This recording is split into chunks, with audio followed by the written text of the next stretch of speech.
Mag-asawa arestado naman sa operasyon laban sa ilegal na droga sa Zambales. Detalye ng balita mula kay Danny Kumilang, Aris 37. Danny, good morning.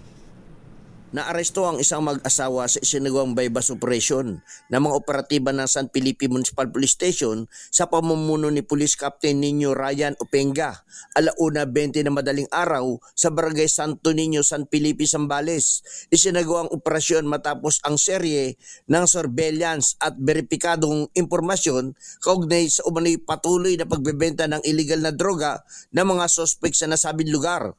Matapos ang matagumpay na transaksyon sa pusor buyer, agad silang inaresto ng mga operatiba. Nakumpiska mula sa mga suspect ang 5 sachet ng hininalang shabu kabilang ang ginamit na bypass money.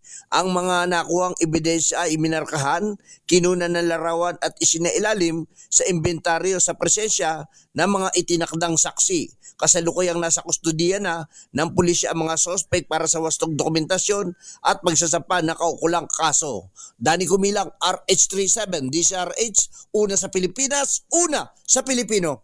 Maraming salamat, Danny.